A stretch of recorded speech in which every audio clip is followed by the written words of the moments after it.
Okay, Jeff here. I'm going to make a kind of a shorter video on this one because I'm going to kind of just set the scenes for an article that you got to go read because I'm not going to be able to say the whole thing of the entire article because the article. I'm going to kind of explain the article and then you want to go read it with all the details, right? It's an article I wrote in 2000. I can't remember if it was 2004, 2006. It's actually in my list of publications. You know, some of the years, I can't remember the exact year off the top of my head, but it's in. I got a list of 250 publications, so they're all there. All the dates are on the thing. You can download them, all that. But it was a multilingual magazine. It was called Multilingual Computing and Technology Magazine back then. Now multilingual, and it was called something like. It was a getting started with a machine translation issue, but I did something that was not machine translation. I actually talked about how do you replicate, how do you kind of do it before you get to it, right? So I was trying to doing, I called it translation speed. Yeah, translation speed versus content management, I think was the exact title of it.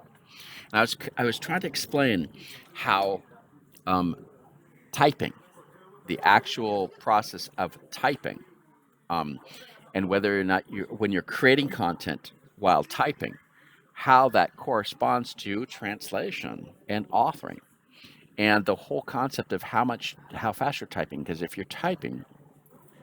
you're like, I did 3 semesters of typing when I was in junior high school. So I learned how to type in junior high school, touch type, not thinking, right?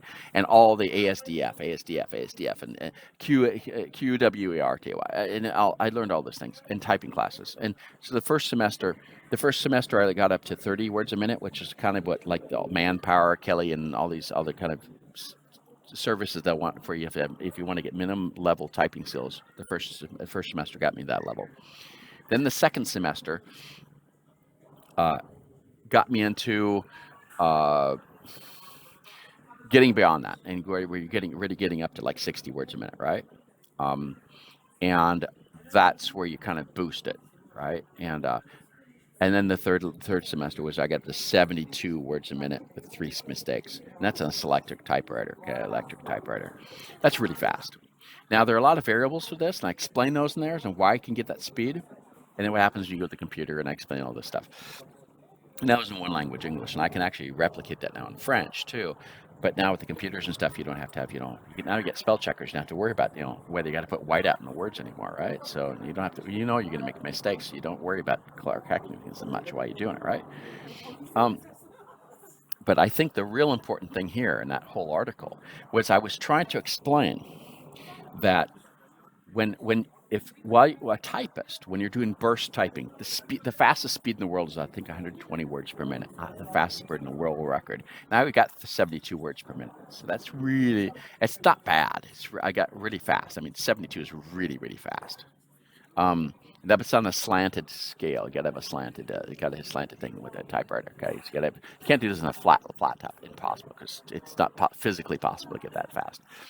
But what's really important for the article was I was comparing. The thing is that when you're a typist, what they're doing is they're taking written material and they're replicating it on a different device, right? So users are taking handwritten material or taking something that was printed out, something, and they're actually put it into a computer, right? Or put it into a typewriter and put it whatever. They're probably put it in a different format, right? But they're not thinking. They're not creating any content. A typist is only replicating content onto another device or a different media, different platform. That's what they're doing. They're not creating any content, right? Well, spelling mistakes, little things like that. That's not creating content. That's just correcting, right? That's different. That's a different thing than if you're creating content and typing at the same time, right? Which I've done a lot of that, right? So when you're writing a business plan, or you're writing, answers and FAQs, you're creating all this content and you're typing. You can't type as fast as if you do if you're actually just taking the printed stuff here and you're putting it into a computer or whatever. You will never go as fast because you're creating content. It's called content creation, right? Some people call it transcreations, but I mean, it's creation, content creation. So you're not going to go as fast because you're thinking, you're using your brain, right? Okay.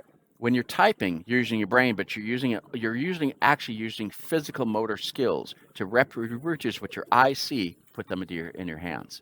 That's typing, right? Typing skills. But when you're doing content creation, you're using your brain to think about what you're typing it out, and you're not looking at something else. You're usually typing it while you're thinking, right? So it's going to be slower. It's going to be slower. So you can't create as much typing content you want. And I said that for translation, it's kind of the same thing. The whole translation speed, and I was measuring the translation speed and giving us a kind of a metric to be able to say what is translation speed per day, without all the tools, without all the translation memories, without that. Just strip all that out. What is the kind of the average translation speed that people do in all languages of all levels and all that? And I gave like I did a survey and did it from all the different, lots of different organizations, and we came down in that paper, that article, that 2,500 words per day was kind of the standard. There's a whole lot of variation to that, but that was pretty much the overall standard. And then I gave an overall standard of editing too, right? Translation editing. And then I compared it back to the fact that if you're content but see, translation, what you're doing is you're doing a mixture. You're doing a mixture between what is typing, that is taking the text and putting it back on another media, right, or platform, versus content creation where you're thinking and you're creating the content. Translation is actually kind of a mixture because you've already got the content. You're trying to repurpose it you're trying to convert it into another language, right? So you've already got the printed stuff, and it's actually in the same file, right? But you're trying to adapt the message into another language. So it's kind of a mixture between the two, or another life form of it. Okay, let's call it that. I mean, I don't know how to call this thing, right? Translation is another. But it's not like you're not like I said, you're not taking the content and putting it on different platforms. You're not trying to reproduce, and you're not creating new content. You're creating the multilingual version of it, right? But you're not creating it from scratch. You're not thinking it. You're trying to convert it into the message that will be applicable in the other language. And they can get into other different aspects of that, okay? And there's different ways of what's your purpose for that and why you're doing it, for what kind of audience, what's your purpose, do you want it to reflect the original translation or not? Everything wants you to reflect, but not really. There are different ways to reflect how much you want to reflect the original or not. There are different ways. So there's that aspect of it. And if you want it, how adapted you want it to be. So you want it to sound totally fluid and fluent in the other language, or you expect you want it to be this kind of a interlinear kind of translation. I mean, there are different levels you can get here. Quality depends. It just depends, okay? And what your purpose is. That's why purpose is super important. But so that whole article is worth reading because I show that the speed slows down as you begin to use your brain more to create things, right? And you can speed this. You can speed the speed up. Okay, the speed is accelerated if you don't have to use your brain to create new content. If you're using your brain to just replicate content and to transfer it to another device, which is your fingers, right? If you're just transferring between your eyes and your fingers, that's faster than having to use your brain to actually create it from scratch, right? And then if you're going to be able to translate, you're going to be able to do it faster in principle by translating because you've already got the content created, right? So you have to just convert it into another message in another language. It should be faster than typing content, right? Content creation, right? That depends. Depends on how well the person that's creating the content has actually got the idea in their mind, okay, right? Like my videos here, I have no scripts on any of this stuff. I'm just creating the content from scratch. So I'm doing this really fast, right? So I can create huge amounts of content here by doing the voice, and I let the voice recognition system, the speech recognition, the speaker actually do all the typing for me, right? So I've sped this up really fast, and then I'll let the translation system do the translation for me, right? So that we get a verbatim actually a one-to-one kind of relationship. You know what I mean. I'm not trying to explain the difference between different types of translation, machine translation systems here. That's not my goal. But I'm just trying to show that the content creation is faster now with new tools, right? So I'm not typing it, right? I'm not typing anything. I'm speaking. And speaking sounds natural, and it's actually my thought process. If I got a list in my head of what I want to talk about, and I know the content really well as an expert, then I'm going to put more content out if I have to type it all by hand, and then I can avoid my carpal tunnel right in my hands, right? So this is a cool way to do this. I create the content by the subtitles, right? They're all automatic. Maybe you can clean them up if you want, right? Or not clean them up. Just depends. It depends on the voice quality too, how it understands my voice.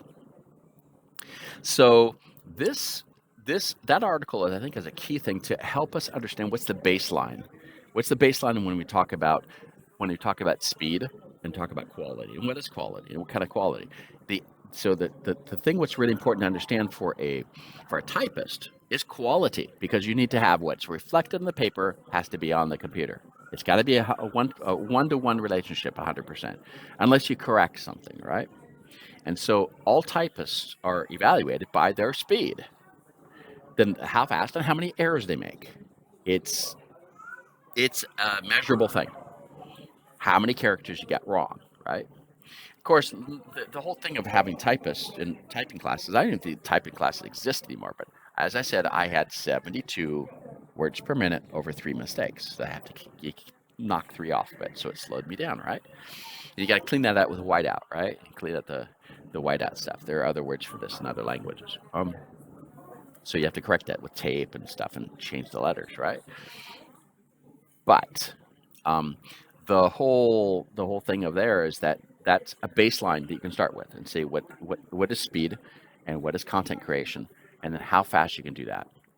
And when it comes down to translation, speech and spoken translation and interpretation, okay, and written translation, both human and computer generated and computer assisted, you're going to have different approaches to this, and they're going to be verbatim, or they're going to be kind of the message, and you kind of depends on simultaneous interpretation versus consecutive interpretation. These are 2 different approaches, right? There are 2 different approaches to doing things, because the one you can memorize stuff and say all the time, or the other one you got to process in your memory at the same time you're doing it, right? So that kind of depends. And what I want to say here is this: read that article, go through, and see that as kind of one building block into, as we begin to build onto what is quality, what is speed, what is purpose, and then how do we do that into measurable objectives, measurable things, into establishing how to measure quality, which is a kind of fuzzy thing, right? It depends. For the language, it is. For language, it is. Not for other things, for topics. And I want to help us make it so it's possible to actually do that in a way that's measurable and objective as possible, and least subjective as possible. That's the key thing, as least subjective. So let's get to the next video here on other. I'm going to point to another video too here on this. I might even point to that. I think the next video, I'm going to put the whole thing. I think I got the thing about the Bible too, using the Bible and stuff translation for semantic differences. I think that's a cool. I'll put that next here in the playlist, because that one, I talked about that article already. You need to upload that one. And I do talk about how the different types of translations, the different translation approaches are important, whether you're doing, whether or not you're doing completely literal gloss, not glossary, gloss is. If you're doing interlinear, if you're doing literal translation, if you're doing dynamic translation, if you're doing paraphrases and doing cultural adaptations and all that. So I have a whole video just about that topic too, which was an article that I read in 2002. It got reprinted in 2003 as well in the Localization Annual Reader as well. So that video, that paper, and then the video I did of it explain that kind of approach, and what is your purpose of the translation, right? So what's the purpose of what you're behind your translation? That will affect the kind of translation you do, because yes, there are different types of translation. Which translation approach you use, and then why you use that, and what will be the end result for the user the audience you're targeting. Yeah, it's all about the audience. It's user focused. So you got to know what your users are, right? So that's this video. We'll add that video in, and then we'll continue on with the next chapter, which I'm kind of going as we go along here.